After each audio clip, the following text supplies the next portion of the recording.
করতে তারই আশিস বাণী।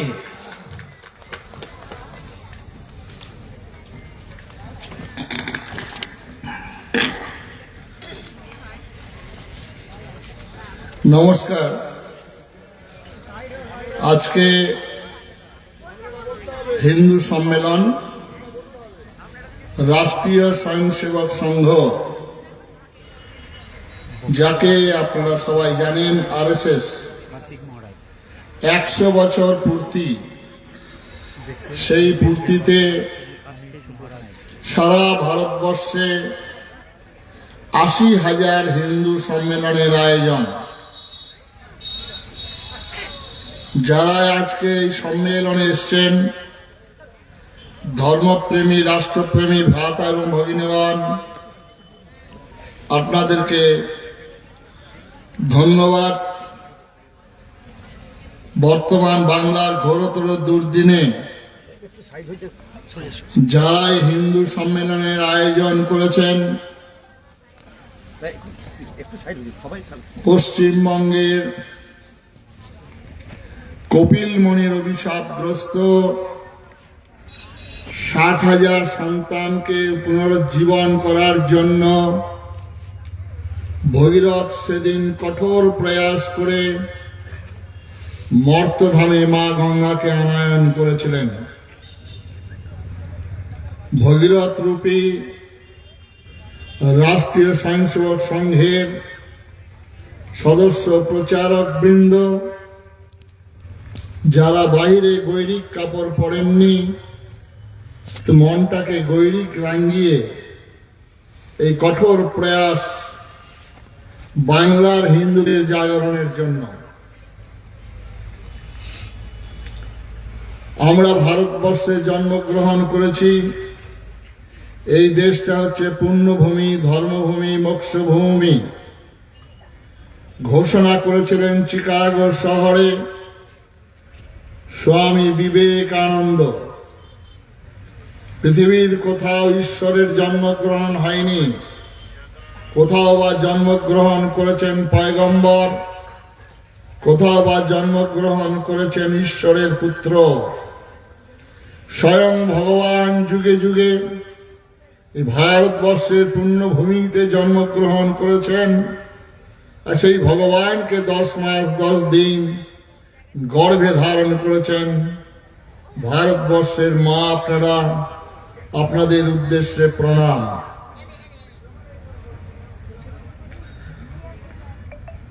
আজকে কেন হিন্দু সম্মেলন?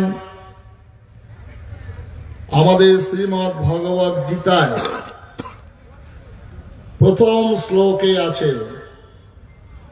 ধর্মক্ষেত্রে কুরুক্ষেত্রে সমবেতা যুজুৎসব।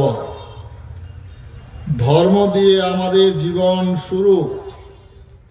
তাই আমরা বলেছিলাম, হও ধর্মেতে ধীর, হও কর্মেতে বীর। ধর্ম আমাদের স্বাধীনতার আন্দোলনের বিপ্লবীদের কণ্ঠে কণ্ঠে যে গান ছিল, বলো বলো সবে শতবিনা বেনু রবে, ভারত আবার জগৎ সবার শ্রেষ্ঠ আসন লবে। ধর্মে মহান হবে, কর্মে মহান হবে ধর্ম। সেই জন্যে আমাদের জীবনের শুরু ধর্ম, শেষ ধর্ম। তাই মাননীয় প্রিয়দা আমাদের হিন্দু ধর্মের দৈনন্দিন কর্তব্য কর্ম সম্পর্কে কিছু বলছিলেন। মা একজন বললেন, তিনিও মাতৃজাতির কথা বলছিলেন।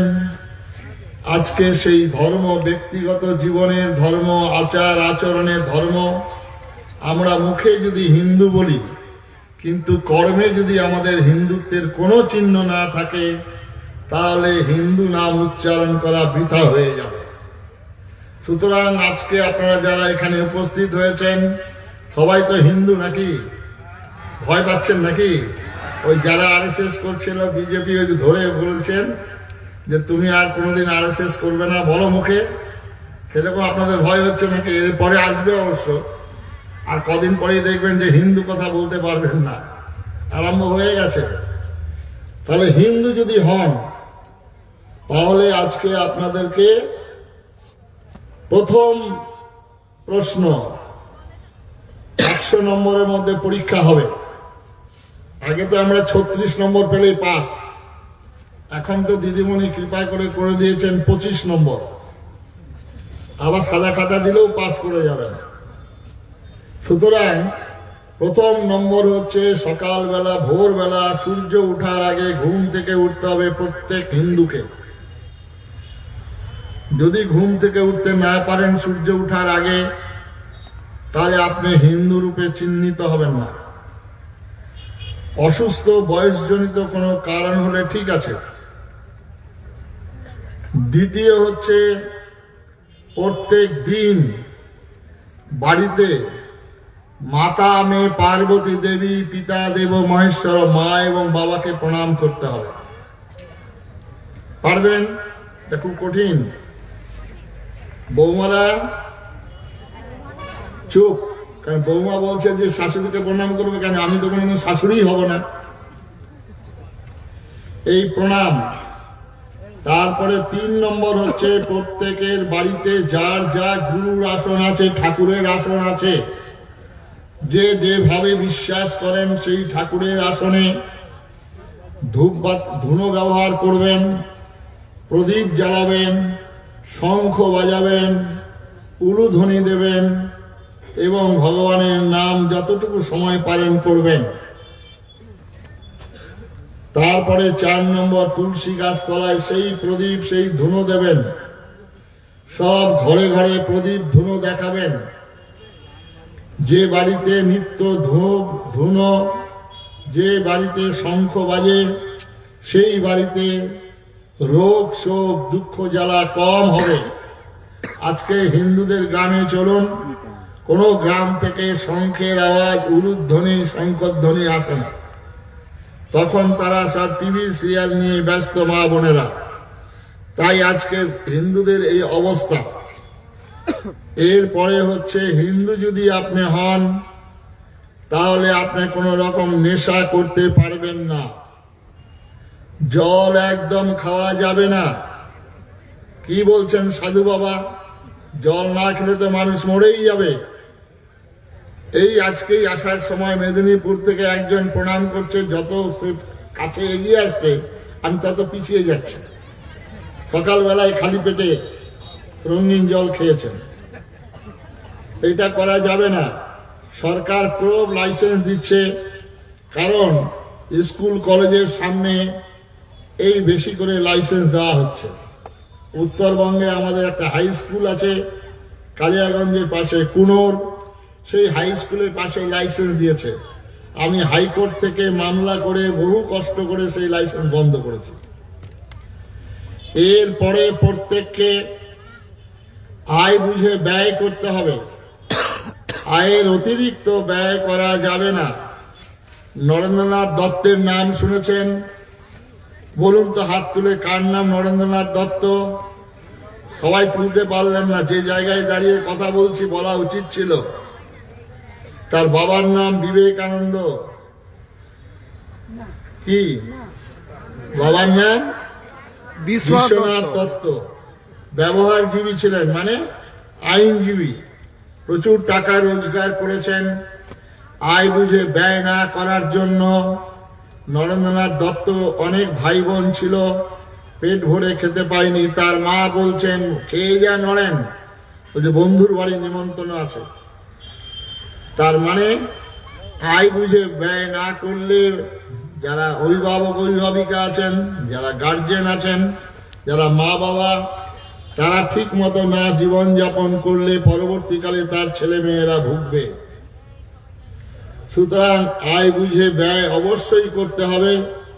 তার জন্য লোভ এবং মনের চাহিদাকে কমাতে হবে। রামায়ণ তো শুনেছ মায়েরা? আপনারা রামায়ণ শুনেছেন? নাম শুনেছেন তো রামায়ণ? বনবাসে গিয়েছিল কে কে? দশরথ, কৌশল্যা, কে কে? কে বাঁচাবে ভগবান জানি। এখন রাম, লক্ষ্মণ, সীতা। সীতার সেখানে বনবাসে গিয়ে কি হয়েছিল? রাবণ এমনি হরণ করে নিয়ে গেল। কি হয়েছিল মা? সোনার হরিণ, এই সোনার হরিণ হয় না। রামচন্দ্র বুঝাচ্ছে আমরা বনবাসে আছি, এখানে কোনো মায়াবী ছলনা, কোনো রাক্ষস এই রূপ নিয়ে আমাদের বিপদে ফেলবে। সীতা বুঝলেন না। আমাদের বাড়ির মা বোনেরা যারা আছেন, বৌমারা, এরা অনেক সময় এমন জিনিস বায়না করেন, হয়তো স্বামী সেটা দিতে অপারক, তখন তাদের কাছে একটা অস্ত্র আছে। প্রথম অস্ত্র প্রয়োগ করেন চোখের জল। ব্যাস, যত বড়ই স্বামী হোক, রামচন্দ্র কাবু হয়ে গেলেন। রামচন্দ্র ছুটতে শুরু করলেন। লক্ষণ বেচারি ভাই, তিনি একটা লক্ষণ রেখা দিয়েছিলেন। আমাদের হিন্দু মা বোনেরা এই লক্ষণ রেখা আপনারা মানছেন না, যার ফলে টিভির পর্দায়, খবরের কাগজে সকালবেলা ঘুম থেকে উঠে দেখবেন অমুক জায়গায় বাঙালি মা বোন এই ধর্ষিতা, লাঞ্ছিতা হচ্ছে। তার কারণ আমাদের হিন্দু মা বোনেরা লক্ষণ রেখা মানেন না। মনের চাহিদাকে কমাতে হবে আয় বুঝে ব্যয় করতে গেলে। এরপরে আপনাকে অ্যাডজাস্টমেন্ট করতে হবে, মানিয়ে চলা। স্বামী স্ত্রী, ছেলে মেয়ে, বন্ধু বান্ধব, বাসে ট্রেনে, সব জায়গায় মানিয়ে চলার অভ্যাস। এই মানিয়ে চলতে না পারলে বিপদটা ডেকে আনবেন। ভগবান কৃষ্ণ স্বয়ং কুরুক্ষেত্রের যুদ্ধের প্রারম্ভে কৌরব সভায় গিয়ে বললেন, দুর্যোধনরা তোমার ভাই হয়, পাণ্ডবরা, সুতরাং অর্ধেক রাজ্য তারা ন্যায্য তো পাবে, আইনত পাবে। অর্ধেক রাজ্য দিতে হবে না, 5টা গ্রাম দাও।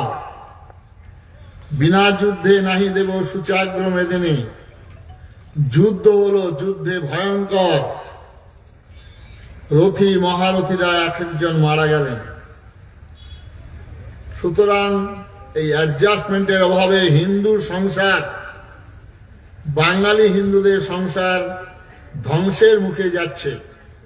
মুর্শিদাবাদ, মালদা, দিনাজপুর এই এলাকায় দাদা ভাইয়ের গোলমাল। দাদাকে জব্দ করার জন্য, টাইট দেওয়ার জন্য ভাই মুসলমানকে জমি বিক্রি করছে। এটা ওইদিকে অহরহ। আমি মুর্শিদাবাদে থাকি, দৈনিক ডেকে ডেকে হাত পা ধরে দাদা ভাইয়ের মিলন করাতে হয়। দাদা বলছেন আমি তোর ওই টাকাই আমি দেবো, তুই আমাকে দে না। এই হচ্ছে হিন্দুদের অবস্থা। তারপরে হচ্ছে আমাদেরকে প্রত্যেককে মুখের ভাষার পরিবর্তন করতে হবে। সত্য কথা রুষ্ট হলে উল্টা পানে ধায়, এমন ভাবে কইবি কথা যেন লেগে থাকে গায়। আপনার ব্যবহার, পরিচয়, মুখের ভাষাকে ঠিক না করতে পারলে তাহলে দুরবস্থা নেমে আসবে। মহাভারতের যুদ্ধের জন্য অনেকটাই দায়ী ছিলেন দ্রৌপদী। দ্রৌপদী যে ভুলগুলো করেছেন, সেই প্রথম ভুলটা করেছিলেন স্বয়ংবর সভা। এই স্বয়ংবর সভায় যারা অংশগ্রহণ করবেন তাদের প্রত্যেককে বংশ পরিচয় নিয়ে এই স্বয়ংবর সভায় প্রবেশ করতে হবে। বংশ পরিচয় ছাড়া এই স্বয়ংবর সভায় কেউ অংশগ্রহণ করতে পারবেন না। তাহলে কিন্তু ঘটনাটা সম্পূর্ণ উল্টো দিকে চলে যেত। দ্বিতীয় ভুল, যেটা আমাদের কুন্তী দেবী ঘরে ছিলেন, যুধিষ্ঠির দ্রৌপদীকে সঙ্গে নিয়ে 5 ভাই আসছেন। দূর থেকে বলছেন, মা মা আমরা একটা খুব ভালো জিনিস এনেছি। মা কিন্তু জানতেন না, বললেন তোমরা 5 ভাই ভাগ করে নাও। তখন দ্রৌপদীকে প্র্যাকটিক্যাল হতে হতো। যারা মা আছেন এখানে, আপনারা একটু প্র্যাকটিক্যাল হবেন। যে বোনটি আপনাদের নারীর কথা, মাতৃজাতির কথা বলছিলেন, মাতৃজাতি এই ভুলটা করেছেন বহুবার, যার জন্য আজকে দ্রৌপদীর ওই অপবাদ সহ্য করতে হয়েছিল। তৃতীয় ভুলটা হচ্ছে মারাত্মক। সেখানে রাজধানী নির্মাণ করেছেন।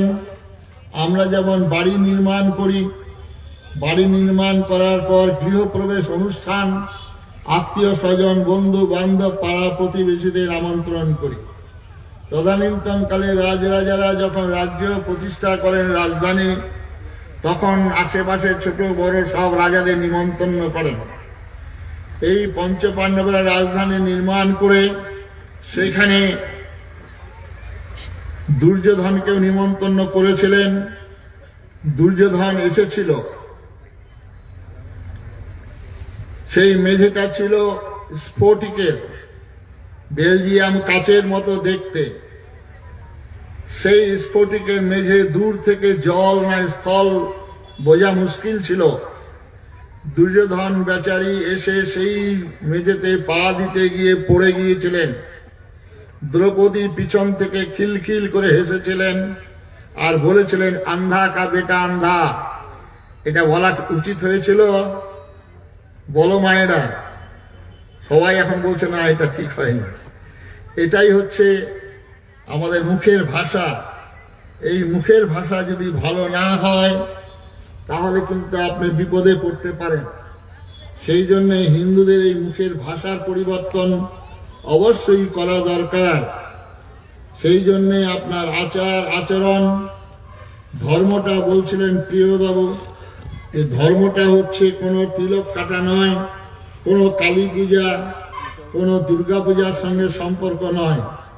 ধর্মটা আমাদের মনু সংহিতায় বলেছেন, অহিংসা সত্যম অস্তেয় শৌচ সংযম এবচ এতৎপ্রত্যং সমাসিকং পঞ্চক ধর্ম লক্ষণম। তাই আচার্য স্বামী প্রণবানন্দজি মহারাজ, আগামীকাল তার মাঘী পূর্ণিমা পূর্ণ জন্মদিন, তিনি বলেছিলেন, লক্ষ্য কি মহামুক্তি আত্মতত্ত্ব উপলব্ধি। প্রথম যিনি আমাদের বাঁচিয়ে শুনিয়ে দিলেন যে ভারতবর্ষের হিন্দুদের লক্ষ্য কি, মহামুক্তি আত্মতত্ত্ব উপলব্ধি। ধর্ম কি, ত্যাগ সংযম সত্য ব্রহ্মচর্য। আপনি যতই গেরুয়া কাপড়, ধর্ম নাই মালায় ঝোলায়, ধর্ম নাই মন্দিরে মসজিদে গির্জায়, ধর্ম নাই বেদে পুরাণে কোরআনে। তাহলে আপনারা বলবেন, সাধু বাবা আপনারা নিজেরা গৈরিক কাপড় পরেছেন, আপনারা পেল্লাই পেল্লাই মন্দির বানাচ্ছেন। তাহলে আপনাদের গুরুদেব বলেছেন ধর্মের সঙ্গে এটার কোনো সম্পর্ক নেই। কারণ হিন্দু ধর্মের দুটো দিক, একটা হচ্ছে অন্তরঙ্গ সাধনা, একটা হচ্ছে বহিরঙ্গ সাধনা। অন্তরঙ্গ সাধনা যদি না থাকে তাহলে বহিরঙ্গ সাধনায় কোনো লাভ হবে না। যতই গৈরিক কাপড় পরুন, যতই আপনার নাতির পায়জামা ঠাকুর দাদার পাঞ্জাবি পরে উঠবোস করুন, লাভ আপনার হবে না। কারণ আপনার মধ্যে অন্তর সাধনাগুলো নেই। সেই জন্যে এর সঙ্গে কালী পূজা, দুর্গা পূজা, শিব পূজা, কৃষ্ণ পূজা, এর জন্যে তিলক, এর জন্যে মালার কোনো প্রয়োজন নাই। সুতরাং হিন্দু ধর্মের অন্তরঙ্গ সাধনার দিকে হিন্দু সম্মেলনে অবশ্যই আপনারা এগুলো সংশোধন করে জোর দেবেন, বাড়িতে এগুলো পালন করার চেষ্টা করবেন। সেই সঙ্গে সঙ্গে 100 বছর পূর্তি হিন্দু সম্মেলনে রাষ্ট্রীয় স্বয়ংসেবক সংঘ থেকে যে কাগজগুলো আপনাদের দেওয়া হয়েছে পঞ্চ সমরসতা, সেগুলোকে পালন করার চেষ্টা করলে হিন্দু বলে আপনারা পরিচয় দিতে পারবেন। এর পরবর্তীকালে আমরা আসব যে আমাদের ধর্ম, ভারতবর্ষের ধর্ম হচ্ছে আমাদের এই দেশে জন্মগ্রহণ করা অতীব সৌভাগ্য।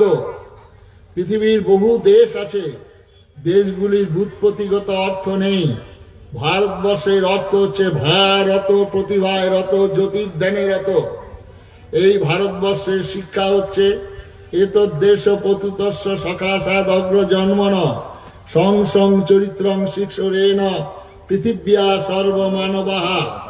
সেই জন্য এই ভারতে জন্মগ্রহণ করা অতীব সৌভাগ্য। তারপরে আমরা মানুষ রূপে জন্মগ্রহণ করেছি। মানুষ যদি আমাদেরকে হতে হয় তাহলে আমাদের বিবেকানন্দ বলছেন, পশু থেকে মনুষ্যত্ব, মনুষ্য থেকে দেবত্ব উন্নীত হয় আমাদের সাধনা। তাহলে আমাদের অন্য যে ধর্ম পৃথিবীতে বিরাজ করছে, মাত্র দুটি ধর্ম, এ সম্পর্কে জানা দরকার। একটা ধর্ম হচ্ছে ধর্ম, যে ধর্ম আপনাকে পশু থেকে মানুষ, মানুষ থেকে দেবতায় উন্নীত করবে, এটা হচ্ছে ধর্ম। এই ধর্ম পৃথিবীর সবার জন্য, খালি হিন্দুর জন্য নয়, পৃথিবীর সমস্ত মানুষের জন্য ধর্ম হচ্ছে একটি। এটা আজকে ভালো করে জেনে নেবেন। আর একটা হচ্ছে অধর্ম। এই ধর্ম এবং অধর্মের কখনো সমন্বয় হয় না, এটা আজকে ভালো করে জেনে নেবেন। তাহলে আমাদের মা দুর্গার আবির্ভাব, মা দুর্গা সেই দিন দেবতারা একক শক্তি নিয়ে লড়াই করেছিলেন অসুরদের সঙ্গে, বারবার পরাজিত হয়েছিলেন, কারণ দেবতারা একতাবদ্ধ ছিল না, দেবতাদের মধ্যে মিল ছিল না, তাই তারা বারবার পরাজিত হলেন। সমস্ত দেবতাদের শক্তি ঐক্যভূত করে আবির্ভূত হলেন মহামায়া জগজ্জননী মা দুর্গা। সবার অস্ত্র নিয়ে তিনি তৈরি হলেন মা দুর্গা। তাহলে মা দুর্গার সঙ্গে অসুরের লড়াই কেন হলো? অসুরও তো একটা সন্তান।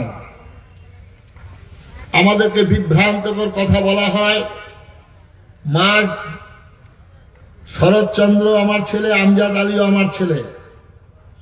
কথাটা খুব ভ্রান্তকর কথা।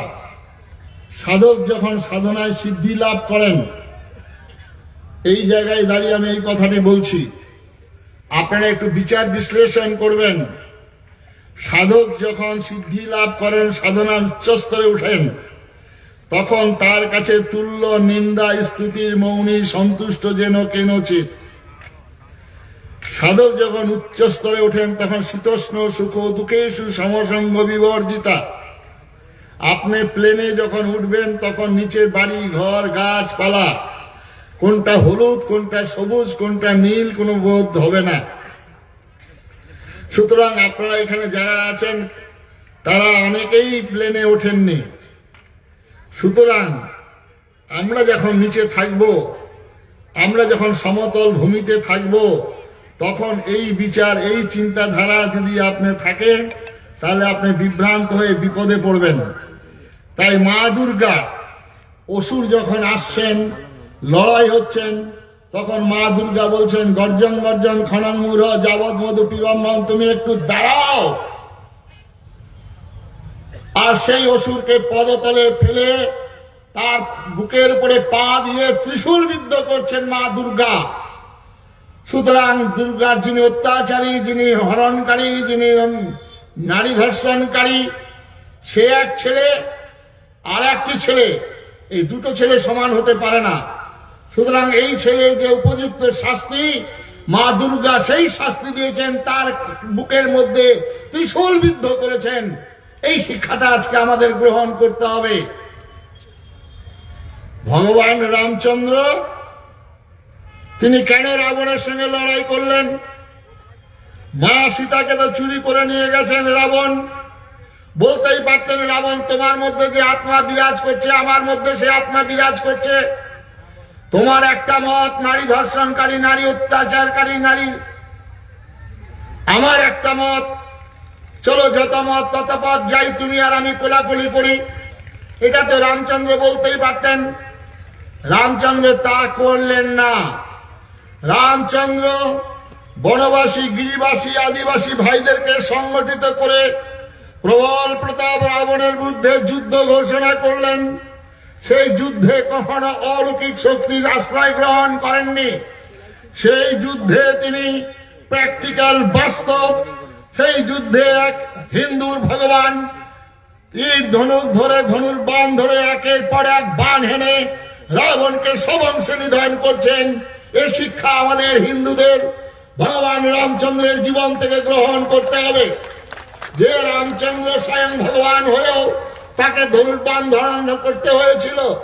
ছোটবেলায় আমরা সার্কাস দেখতে যেতাম, ম্যাজিশিয়ান সার্কাসে গিয়ে মন্ত্র বলতো, আলবিস তালবিস টিকামারা গুয়াদি ভেদা মাছ খাস না, পাঁচতলা যাস না, তো রাবণ ধ্বংস হয়ে যেত। তাহলে কিংবা এক মুঠ ছাই নিয়ে মন্ত্র বলে রাবণকে ছুড়ে দিত, রাবণ ধ্বংস হয়ে যেত।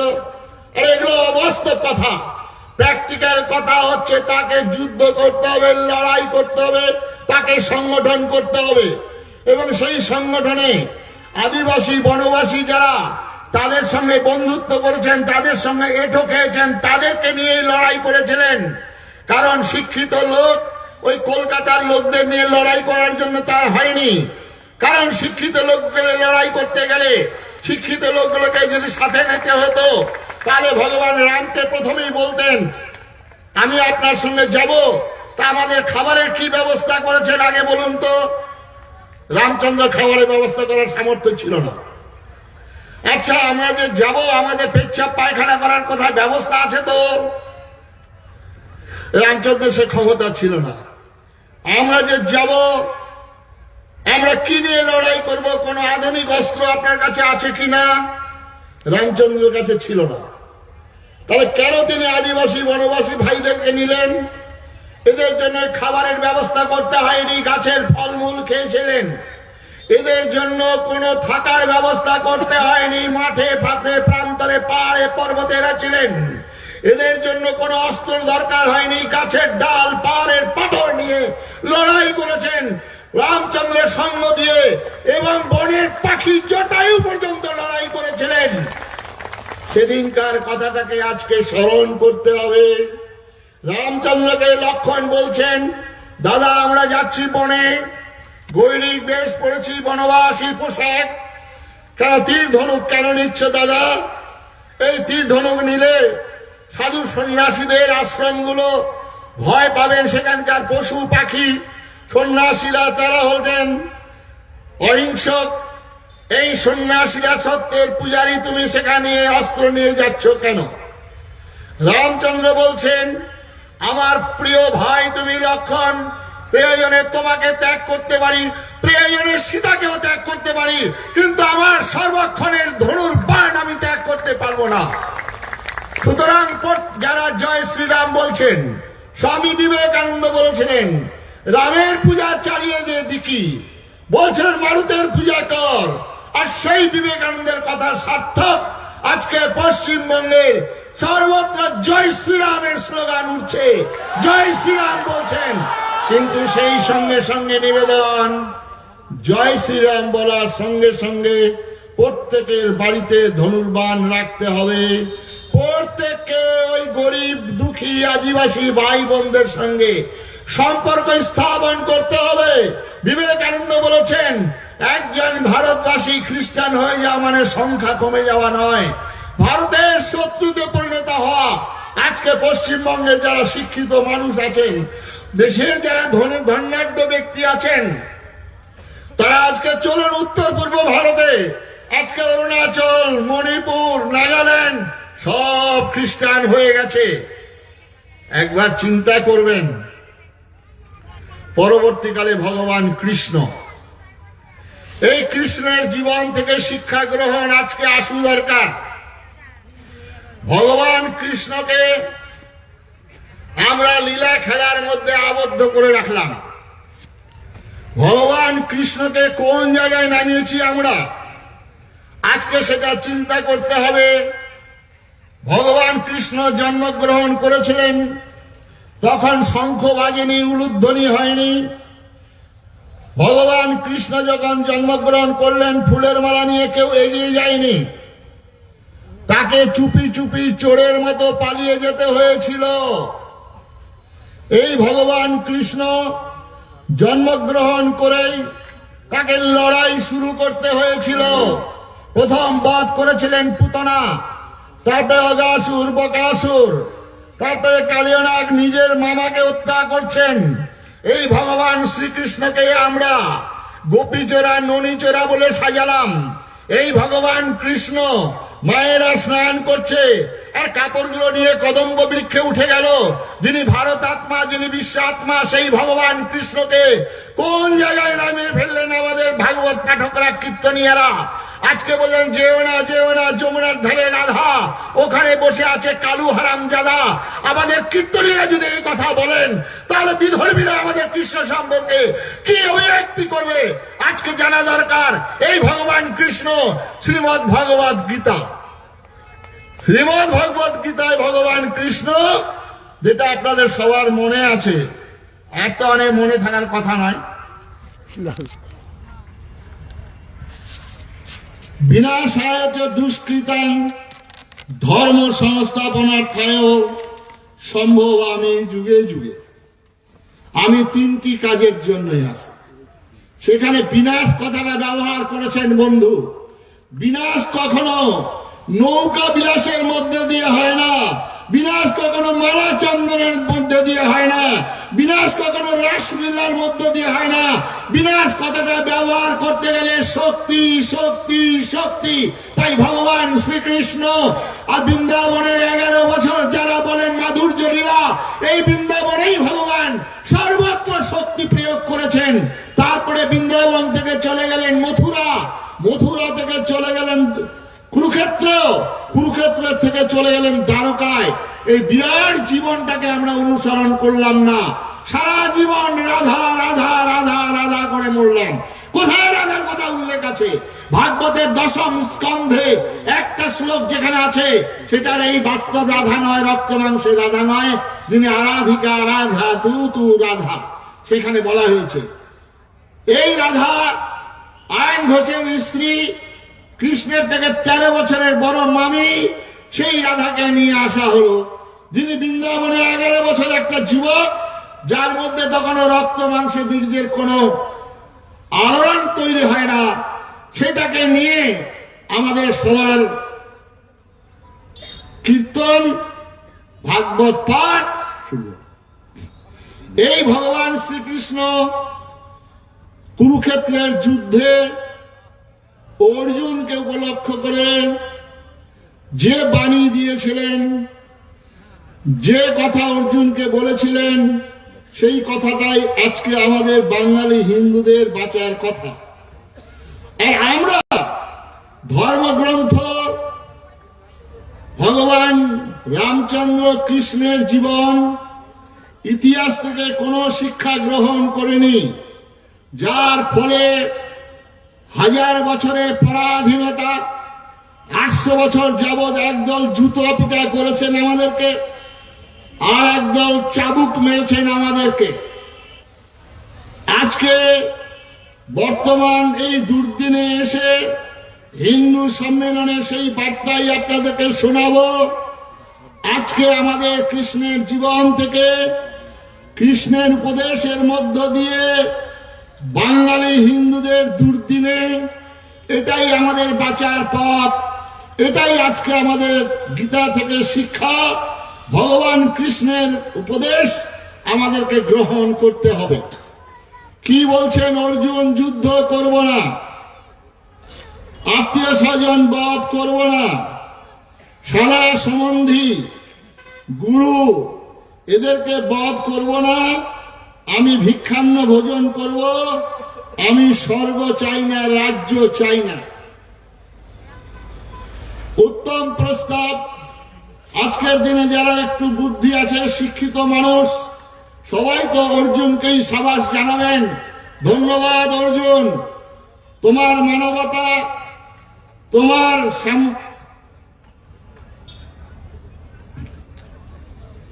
তুমি দাদাদের জন্য সব ত্যাগ করে বনে যেতে চাইছো, তুমি ধন্যবাদ তোমাকে। ভারত আত্মা ভগবান কৃষ্ণ সেখানে এলেন, এসে তিনি বললেন, প্রথম ক্লৈবং মাস্ম গমঃ পার্থ নৈতত্ত্বপদ্ধতে ক্ষুদ্রং হৃদয়ং দৌর্বল্যং ত্যক্ত উত্তিষ্ঠ পরং তপঃ হতো বা প্রাপ্স্যসি স্বর্গং জিত্বা বা ভাক্ষ্যসি মহিম অথো চেত্তাইমাং ধর্মং সংগ্রামং ন করিষ্যসি তত স্বধর্মং কীর্তিঞ্চুয়া হিত্বা পাপম অবাপ্স্যসি হতো বা প্রাপ্স্যসি স্বর্গং জিত্বা বা ভাক্ষ্যসি মহিম অথো চেত্তাইমাং ধর্মং সংগ্রামং ন করিষ্যসি তত স্বধর্মং কীর্তিঞ্চুয়া হিত্বা পাপম অবাপ্স্যসি। কি বলছেন হিন্দুর ভগবান? বাঁশি বাজালেন। হিন্দুর ভগবান বললেন, খুব সাবাস, গেরুয়া কাপড় পরো, খোল করতাল নাও, কীর্তন করো, এটা বললেন। ভগবান কৃষ্ণ বললেন, কিলিবতা পরিহার করো, দুর্বলতা পরিহার করো, কাপুরুষতা পরিহার করো, অস্ত্র হাতে নাও, যুদ্ধ করো। অন্যায়ের বিরুদ্ধে ন্যায়কে প্রতিষ্ঠা করা, অসত্যের বিরুদ্ধে সত্যকে প্রতিষ্ঠা করা, অধর্মের বিরুদ্ধে ধর্মকে প্রতিষ্ঠা করা। তোমার প্রাপ্য রাজ্য, সেই রাজ্যটাকে উদ্ধার করতে হবে। সেই রাজ্য উদ্ধার করতে গিয়ে তোমাকে কখনো ছল অবলম্বন করতে হবে, কখনো বল প্রয়োগ করতে হবে, কখনো কৌশল অবলম্বন করতে হবে। এটাই শিক্ষা দিয়েছেন ভগবান কৃষ্ণ। যুদ্ধক্ষেত্রে সদা সত্য কথা বলিবে। তার জন্য আজকে কৃষ্ণের এই জীবন আদর্শ থেকে আমাদের হিন্দুদের কখনো প্রতিবাদ, কখনো প্রতিরোধ, কখনো প্রতিশোধ কল্পে ঝাঁপিয়ে পড়তে হবে। তবেই গীতা পড়া, তবেই ভগবান শ্রীকৃষ্ণের উপাসক হতে পারবো আমরা। সুতরাং কুরুক্ষেত্রের যুদ্ধে আমরা একটাই জায়গায় জানি, অশস্ত্রা হত ইতি গজ। কুরুক্ষেত্রের যুদ্ধে ভগবান 7 জায়গায় যুদ্ধ যুদ্ধ যুদ্ধ যুদ্ধ যুদ্ধের কথা বলেছেন। ভগবান কৃষ্ণ 5 জায়গায় মিথ্যা কথা বলিয়েছেন। সুতরাং অর্জুনের কর্ণে রথের চাকা বসে গেল। সেই সময় কর্ণ রথ থেকে নেমে রথের চাকা তুলবেন। অর্জুন বাণ মারতে উদ্যত হয়েছিল। তখন অর্জুনকে বলছেন, কর্ণ তুমি ক্ষত্রিয়, ক্ষত্রিয়ের নিয়ম, যুদ্ধের নিয়ম তুমি পালন করো, নিরস্ত্রের গায়ে আঘাত করতে নেই। অর্জুন তখন ধনুর্বাণ নামিয়ে দিয়েছিল। পাশ থেকে কৃষ্ণ অর্জুনকে স্মরণ করিয়ে দিচ্ছে, অর্জুন কর্ণকে বলো, যখন ওই যুদ্ধগৃহে পুড়িয়ে মারার চক্রান্ত করেছিলেন তখন ধর্ম তোমার কোথায় ছিল কর্ণ? যখন পাশা খেলায় অন্যায় ভাবে পরাজিত করেছিল ধর্ম তখন তোমার কোথায় ছিল কর্ণ? যখন সপ্তরথী মিলে বালক অভিমন্যুকে হত্যা করেছিলে তখন তোমার ধর্ম কোথায় ছিল কর্ণ? এই অর্জুন, এই সুযোগ সুবর্ণ মানবান। এটাই হচ্ছে শিক্ষা, এটাই হচ্ছে আমাদের হিন্দুর ধর্ম। পরবর্তীকালে চৈতন্য মহাপ্রভু বাংলার অবতার, সিংহ রাশি, সিংহ লগ্ন, সিংহ পুরুষ চৈতন্য মহাপ্রভু। তার মায়ের পায়ের মাপ ছিল 16 ইঞ্চি। তাহলে কত বিশাল দেহ ছিল চৈতন্য মহাপ্রভুর। আজকে প্রত্যেক বাঙালি হিন্দুদের ঘরে চৈতন্য দেবের ছবি দেখবেন, নারী সুলভ লবঙ্গ লতিকার মতো ত্রিভঙ্গ মুরারি রূপে সাজিয়ে রাখা হয়েছে। এই চৈতন্য মহাপ্রভু মারলি মারলি কলসির কানা, তা বলি কি প্রেম দেব না, এটা আমরা সবাই মুখস্থ করেছি। কিন্তু যেদিন নবাব হোসেন শাহ কাজীর মধ্য দিয়ে ফতোয়া জারি করেছিল বাংলার বুকে আর হরিনাম হবে না, মহাপ্রভুর কাছে আবেদন করছেন। মহাপ্রভু বলছেন, গ্রাম বাংলার মানুষ মাথার ঘাম পায়ে ফেলে দিবারাত্র পরিশ্রম করছেন, সন্ধ্যাবেলায় একটু ভগবানের নাম করবেন, সেই নাম করতেও বাধা। মহাপ্রভু তখন নবদ্বীপে 9টি দ্বীপ নিয়ে ছুটে চলেছেন কাজীর বিরুদ্ধে এক প্রকার যুদ্ধ ঘোষণা। এইবারে বৃন্দাবন দাস বিরচিত চৈতন্য ভাগবত খানা একবার পড়ে দেখবেন। সেখানে মহাপ্রভু আহ্বান জানাচ্ছেন, ধর কাজী, মার কাজী, আয় আয় কাট, ঝাঁটিয়ানে মাথা, কোথায় গেলে কাজী বেটা, আজ ভুবন করিব নির্জবন। কে বলছেন? বাঙালি হিন্দুর চৈতন্য মহাপ্রভু, প্রথম বিপ্লবী বাংলার মহাপ্রভু। সবার সামনে হাতে মশাল, পায়ে লাঠি মেরে লৌহ কপাট ভাঙছেন, নৃসিংহ মূর্তি দর্শন করছেন। কাজী ভয়ে ভীত তাকে বলছেন, দেখো দেখো দেখো, নিমাইয়া সিংহ নৃসিংহ রূপ ধরে আসছে। আর আমাদের কীর্তনিয়া বললেন, ও মহাপ্রভুকে তিনি বললেন, তুমি আগের যুগে ছিলে আমার মামা, তোমার আমি ভাগনা, আসো। একদম সমস্ত মিথ্যা।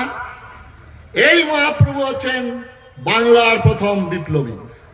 সেদিন কপালে রক্ত পড়ছে নিত্যানন্দের, মহাপ্রভু গেছেন ছুটে, আয় আয় ঘরে ঘরে রবে, সুদর্শন চক্র কোথায় তবে।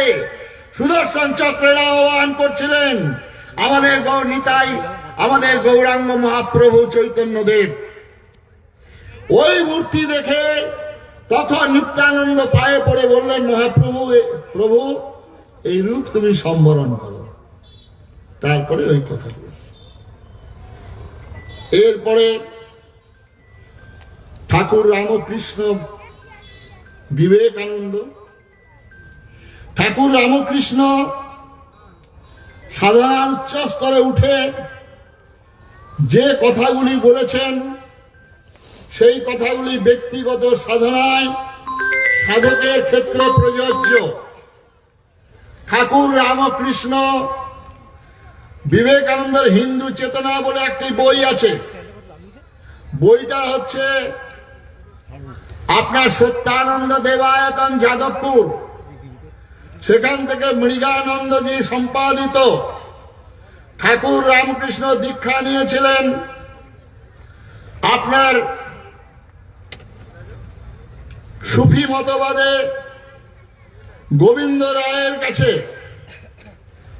ইসলাম ধর্মের সাধনা যিনি বলছেন, যারা বলেছেন এটা ভ্রান্ত কথা।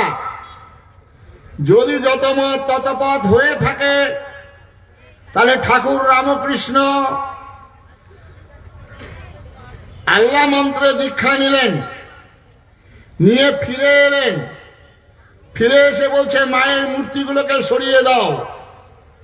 যদি যত মত তত পথ যদি সিদ্ধান্ত ঠিক হয়, তাহলে মাতৃপূজা মূর্তি পূজাটাও একটা মত, আর নিরাকার নির্গুণের একটা মত। তাহলে দুটো মতই সমান হওয়ার কথা। তাহলে তিনি এসে কেন বলছেন মূর্তিগুলো ভেঙে দাও? দ্বিতীয় খণ্ডে কথামৃতের 184 পৃষ্ঠায় সনাতনীদের দেখে বলছেন, এই মারোয়াড়ি ভক্তরা তার 5 পদসেবা করছেন, এরাই হচ্ছেন খাঁটি সনাতনী। বলছেন কেন? বলছেন এই ধর্মই ধর্ম, বাকি ধর্মগুলো সৃষ্টি হইয়াছে, ধ্বংস হইয়া যাইবে। তাই আজকে বৌদ্ধ ধর্ম, শিখ ধর্ম, জৈন ধর্ম, খ্রিস্টান ধর্ম, ইসলাম ধর্ম এক একটা প্রবর্তক আছেন, এবং এর জন্ম তারিখ দিয়ে আপনারা প্রত্যেকে বলতে পারবেন। কিন্তু সনাতন ধর্ম অনাদি অনন্ত কাল থেকে হাজার হাজার মুনি ঋষিরা তপস্যা করে যা উপলব্ধি করেছেন, সেটাই সনাতন ধর্মরূপে প্রচারিত, সনাতন ধর্মরূপে আমরা জানি। আর সেই ধর্মের অগন্তি সব ধর্মগ্রন্থ, বেদ, বেদান্ত, উপনিষদ, রামায়ণ, মহাভারত, চণ্ডী, এইসব ধর্মগ্রন্থে কি লেখা আছে? বিবেকানন্দ বলেছিলেন, তোমরা পৃথিবীর দুটো মনুষ্য গোষ্ঠীকে দুটি ভাগে ভাগ করেছ। কেউ বা বলেছেন কাফের, কেউ বা বলেছেন হিদেন। ভারতবর্ষের প্রান্ত থেকে গৈরিক বস্ত্রধারী সন্ন্যাসী তিনি বলছেন, শৃণন্ত বিশ্বে অমৃতস্য পুত্রাঃ অজে ধামানি দিব্যানি তস্তু বেদাহমেতাং পুরুষমহন্তম আদিত্যবর্ণং তমস পরস্ত্বাৎ।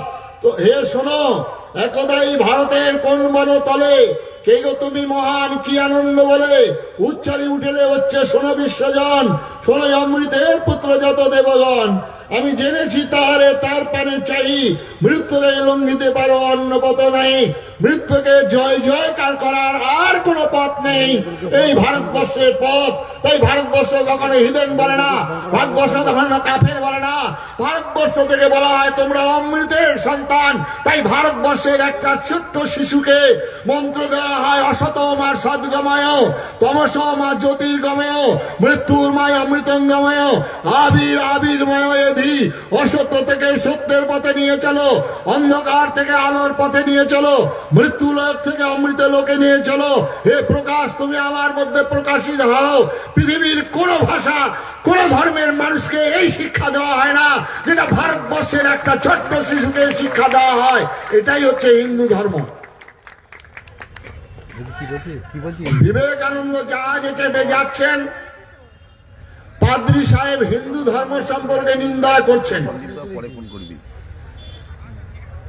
বিবেকানন্দ সেই পাদ্রীকে বলছেন, আমার হিন্দু ধর্মের মহানতা, আমার হিন্দু ধর্মের উদারতা, আমার হিন্দু ধর্মের বিশ্বজনীন আদর্শ তুমি কিছুই জানো না, কেন শুধু শুধু আমার ধর্ম সম্পর্কে তুমি নিন্দা করছো?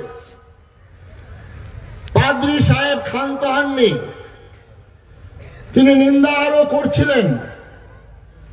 বিবেকানন্দ হাত জোর করে তাকে বলছেন, আমরা যখন গুরুকে প্রণাম করি তখন বলি মদ গুরু শ্রী জগৎ গুরু, মদাত্মা সর্বভূতাত্মা, মন্নাথ শ্রী জগন্নাথ।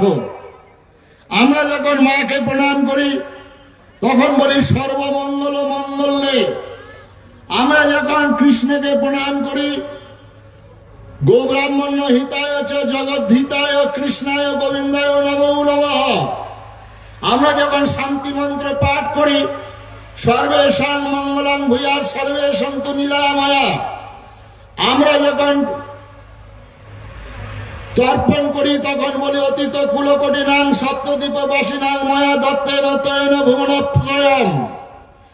আমরা গাছকে পুজো করি, আমরা হাঁসকে পুজো করি, আমরা ময়ূরকে পুজো করি, আমরা পেঁচাকে পুজো করি, আমরা ইঁদুরকে পূজা করি, আমরা বিষধর সাপ কামড়ালে মানুষ মারা যায় সেই সাপকেও দুধ কলা দিয়ে পুজো করি।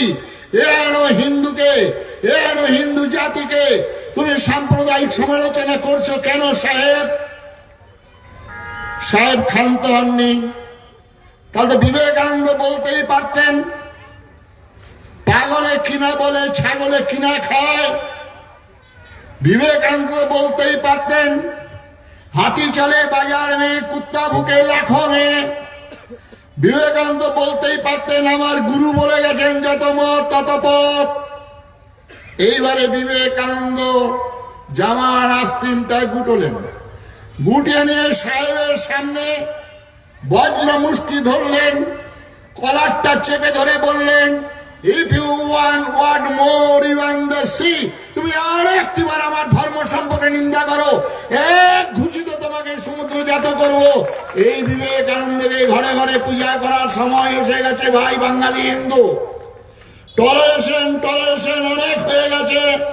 হিন্দুজি must be aggressive but little fanatic. এরপরে রবীন্দ্রনাথ, তিনি বাঙালির এখন তো আইকন, মানে আমাদের বাঙালি যুব সমাজের আইকন ছিল স্বামী বিবেকানন্দ, আইকন নেতাজি সুভাষ, আইকন হচ্ছে আমাদের বিনয় বাদল দীনেশ ক্ষুদিরাম। এখন রাস্তায় রাস্তায় ছাড়া বাঙালির আইকন লেখা আছে, দেখবেন।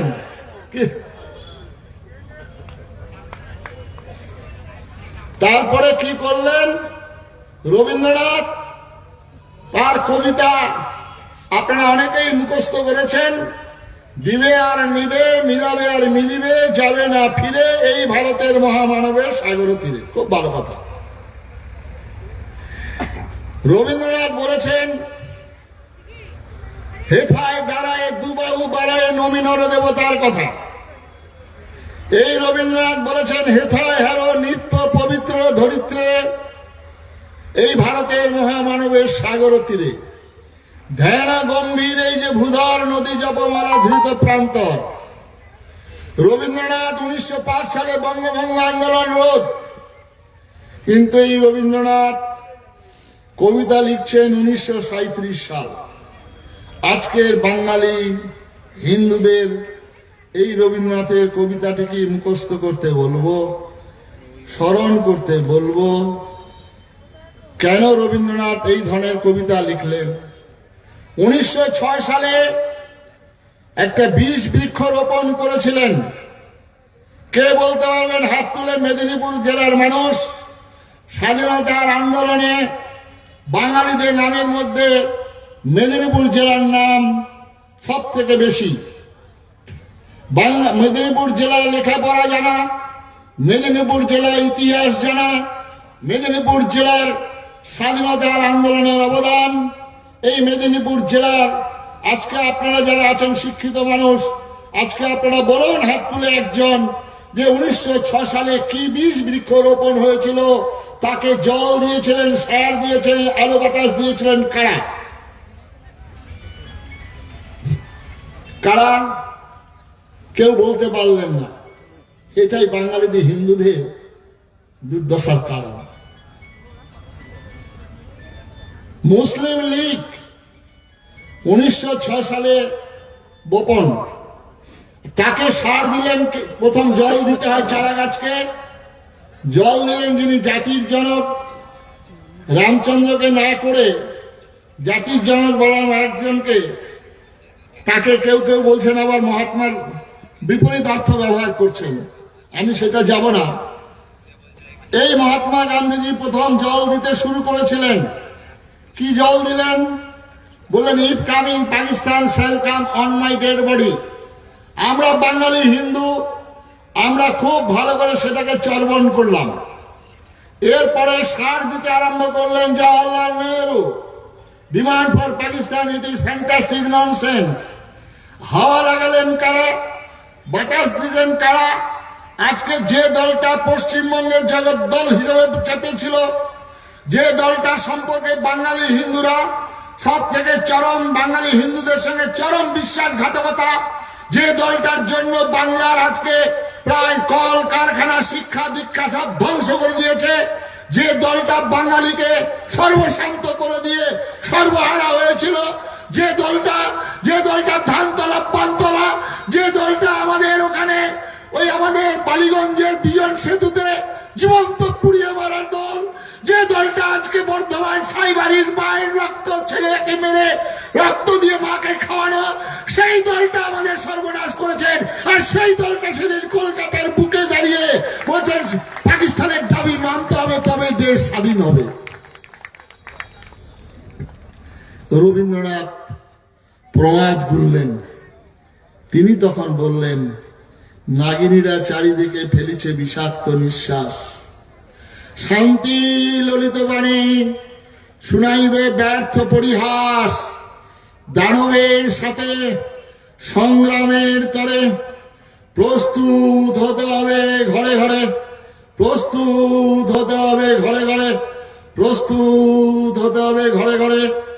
আজকে হিন্দু সম্মেলনে বাঙালি হিন্দুদের বলবো কি নিয়ে প্রস্তুত হবেন, দানবকে কি ইঙ্গিত দিতে চেয়েছিলেন রবীন্দ্রনাথ। আজকে হিন্দু সম্মেলনে এইটা বিশেষ করে চিন্তা করার জন্য আমি আবেদন করব, সমাজদার কালিয়ে ইশারাই কাফি। এরপরে শেষ জায়গায় যাব, নজরুলের কবিতা গান আমরা সবাই ভালোবাসি। হে পার্থ সারথি বাজাও বাজাও তব পাঞ্চজন্য শঙ্খ, ধনুকেরই টঙ্কার হানো হানো, গীতার মন্ত্রে জীবন দান। কেন বললেন গীতা? কিন্তু বলতেই পারতেন বাইবেল, কিন্তু বলতেই পারতেন কোরআন, শ্রীমৎ ভগবত গীতা। পৃথিবীর সমস্ত ভাষায় ট্রান্সলেট। শ্রীমৎ ভগবত গীতা আকাশের মতো উদার, সমুদ্রের মতো গভীর, বিনা তেলের প্রদীপ। শ্রীমৎ ভগবত গীতা পৃথিবীর সমস্ত মানুষের কল্যাণে নিয়োজিত। শ্রীমৎ ভগবত গীতা সদবা থেকে বিধবা, বিধবা থেকে শ্মশান যাত্রী। শ্রীমৎ ভগবত গীতা বালক থেকে যুবক, যুবক থেকে বৃদ্ধ, ধনী থেকে নির্ধন, অশিক্ষিত শিক্ষিত, ব্রাহ্মণ ক্ষত্রিয় বৈশ্য শূদ্র সবার জন্য শ্রীমৎ ভগবত গীতা। তাই শ্রীমৎ ভগবত গীতা নিয়ে আন্দোলন শুরু করেছি, যে আন্দোলনে নবদ্বীপ থেকে শুরু হয়েছিল, পরবর্তীকালে ব্রিগেড শিলিগুড়ি, তারপরে সর্বশেষ 7ই ডিসেম্বর ব্রিগেড প্যারেড গ্রাউন্ডে কিছু সাধু সন্ন্যাসীর আহ্বানে 5 লক্ষ মানুষ, সরকারি রিপোর্ট অনুসারে, আমাদের বিদেশি তথ্য অনুসারে বলছেন 6,40,000 মানুষ উপস্থিত হয়েছিলেন। সুতরাং এই শ্রীমৎ ভগবত গীতা, কৃষ্ণ কৃষ্ণ হরে হরে গীতা পাঠ ঘরে ঘরে, সেই আন্দোলন পশ্চিমবঙ্গের সর্বত্র ছেয়ে গেছে। সুতরাং এই শ্রীমৎ ভগবত গীতার কথাই নজরুল বললেন। তারপরে একটা কবিতা, যেটা দেগঙ্গা, যেটা কালিয়াচক, যেটা মথুরাবাড়ি, যেটা ধুলিয়ান, যেটা মহেশতলা, সব জায়গায় এই কবিতাটি এখন লেখা আছে। একই বৃত্তে দুটি কুসুম, হিন্দু মুসলমান, মুসলমান তার নয়নে মনে, হিন্দু তার প্রাণ। আপনারা প্রত্যেকেই জিজ্ঞাসা করবেন, এই কবিতাটা যারা মুখে আওড়াবে তাদেরকে বলবেন, একই বৃন্তে দুটি কুসুম, হিন্দু মুসলমান, মুসলমান তার নয়নের মনি, হিন্দু তার প্রাণ, কেন হলো পাকিস্তান? তাদেরকে একবার জিজ্ঞাসা করবেন। তাহলে এই নয়নের মনি আর হিন্দু, এইটার সম্পর্কে একটু জেনে যাবেন। আজকে রাস্তায় অ্যাক্সিডেন্ট হলো, একটা মানুষের নয়নের মনি, চোখ দুটো নষ্ট হয়ে গেল। তাহলে হিন্দুরা আপনারা হলে নিয়ে যাবেন হাসপাতালে, মুসলমানরা হলে নিয়ে যাবেন হাসপাতালে, কারণ তার চোখ দুটো নষ্ট হয়ে গেছে, কিন্তু তার দেহে প্রাণ আছে। যদি দেখেন চোখ দুটো সুন্দর, তার দেহে প্রাণ নেই, তাহলে মুসলমানরা হলে নিয়ে যাবেন কবরে, হিন্দুরা হলে নিয়ে যাবেন শ্মশানে। তাই নজরুল কি বলতে চেয়েছেন? ভারতবর্ষের প্রাণ হচ্ছে হিন্দু। তাই হিন্দু যতদিন থাকবে, ভারতবর্ষ ততদিন থাকবে।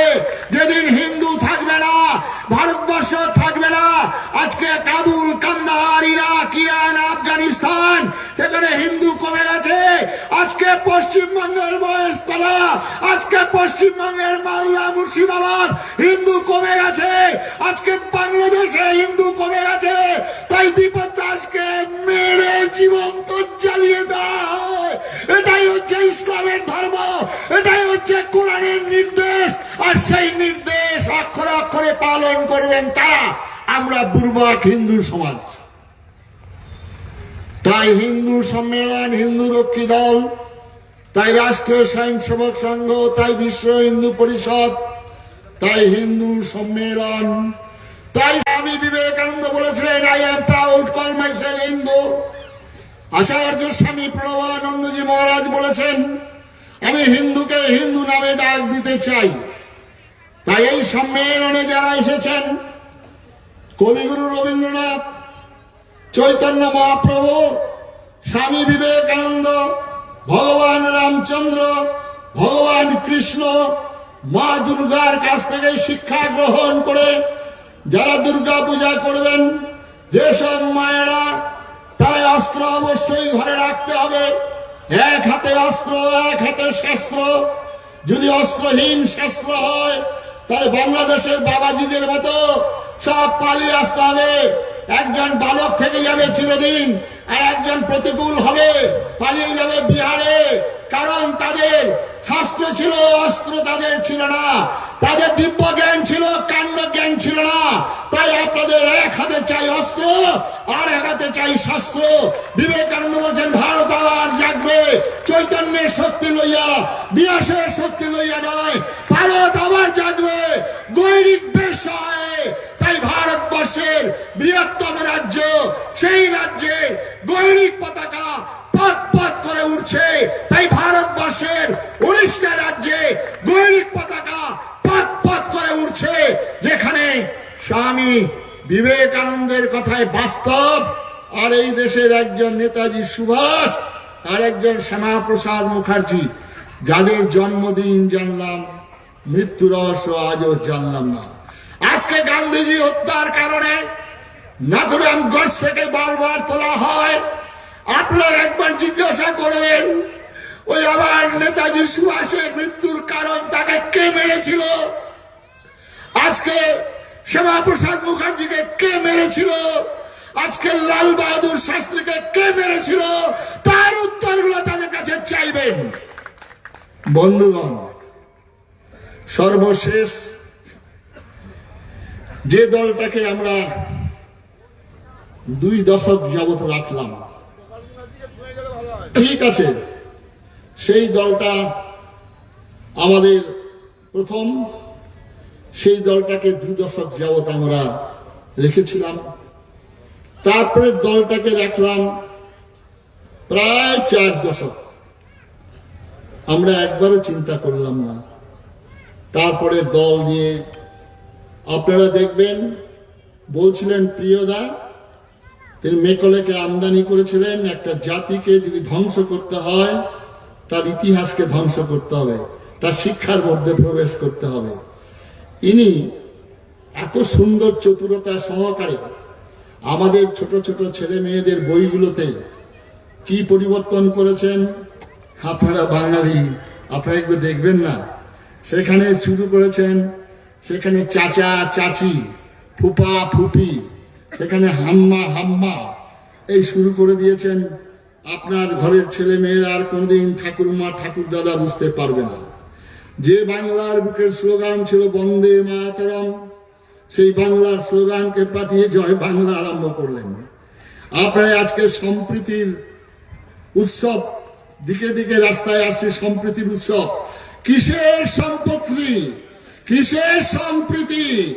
যারা গরুকে রুটি খায় আর যারা রুটি দিয়ে গরুর মাংস খায়, তাদের সঙ্গে সম্প্রীতি বন্ধ।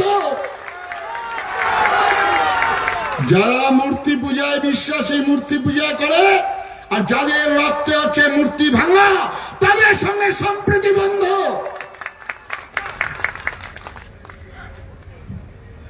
বাঘের সঙ্গে ছাগলের কখনো বন্ধুত্ব হয় না, বন্ধুত্ব হয় তার পেটে গিয়ে।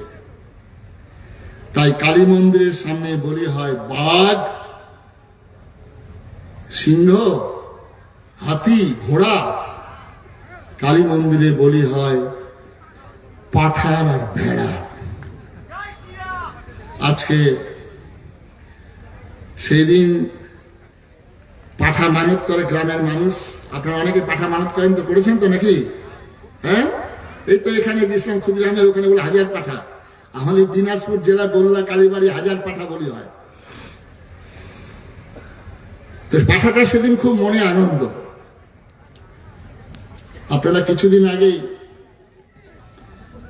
ইস্তেহার সম্মেলন দেখেছেন, 50 লক্ষের উপরে লোক,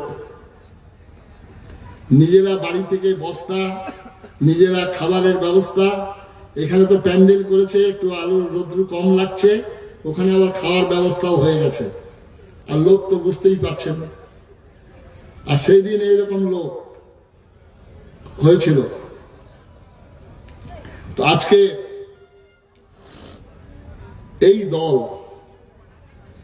কি সর্বনাশ করছে আপনারা জানেন। দুর্গা পূজা, সরস্বতী পূজা, বিভিন্ন পূজা উৎসব পার্বণ, পারমিশন নিতে হয় আমাদের, কিন্তু অপর পক্ষে যারা করেন তাদের ধর্ম উৎসব জলসা কোনো জায়গায় কোনো দিন তারা পারমিশন নিতে যায় না।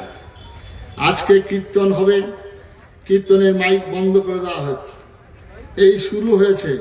সুতরাং এই দুরবস্থার মধ্য দিয়ে আমাদের বাংলার হিন্দুদের আজকে সভায় সম্মেলনে আমাদের প্রতিজ্ঞাবদ্ধ হতে হবে। এই প্রতিজ্ঞাবদ্ধ হয়ে কবিগুরু নজরুলেরই বাণী দিয়ে শেষ করব। শুধু ফুলে নয়নে জলে কাকুতি মিনতি গানে পূজা নেব না তো এবার, সংকল্প করিতে হইবে অসুর বদিবার, তবে হবে বিশ্ব মাঝে বাঁচিবার চির অধিকার। দুর্গম গিরি কান্তার মরু দুস্তর পারাবার, লঙ্ঘিতে হবে রাত্রি নিশীতে। কি বলবেন আপনারা? যাত্রীরা হুঁশিয়ার। যাত্রীরা, আমি আর কোনো জায়গায় যাত্রীরা বলছি না। ভারতবর্ষের 19টা রাজ্যের যাত্রীরা জেগেছেন। সর্বশেষ অঙ্গ জেগেছে, কলিঙ্গ জেগেছে, বাংলা জাগেনি। তাই আমি সর্বত্র বলবো, দুর্গম গিরি কান্তার মরু দুস্তর পারাবার, লঙ্ঘিতে হবে রাত্রি নিশীতে বাংলার হিন্দুরা হুঁশিয়ার হুঁশিয়ার হুঁশিয়ার। নমস্কার। আজ থেকে আপনারা এই হিন্দু সম্মেলনে মা দুর্গা যে কাজ করেছিলেন সেই কাজের জন্য মাতৃবাহিনী আপনারা তৈরি হবেন, সেই কাজকে ত্বরান্বিত করার জন্য। ভগবান রামচন্দ্র যে কাজ করেছিলেন মারিচ থেকে খড় দূষণ তারকা রাক্ষসী, সে কাজ করার জন্য যারা জয় শ্রীরাম বলবেন আর যারা ভগবান কৃষ্ণের কথা বলবেন কুরুক্ষেত্রের যুদ্ধে জয়লাভ করার জন্য, তাদেরকে ছল বল কৌশল অবলম্বন করার জন্য শেষ আবেদন 26 সাল। যারা মুখ থাকতে বলতে পারে না তাদেরকে বোবা বলা হয়, যারা চোখ থাকতে দেখতে পারে না তাদেরকে অন্ধ বলা হয়, যারা কান থাকতে শোনে না তাদেরকে কালা বলা হয়। আমরা বাঙালি হিন্দু, আমরা বোবা, আমরা অন্ধ, আমরা কালা। আজকে হিন্দু সম্মেলনে আমাদের চোখ খুলে গেছে, আজকে আমাদের কান খুলে গেছে, আজকে আমাদের মুখ খুলে গেছে। আর সময় পাবেন না, লাস্ট ট্রেন 26 সাল। নমস্কার।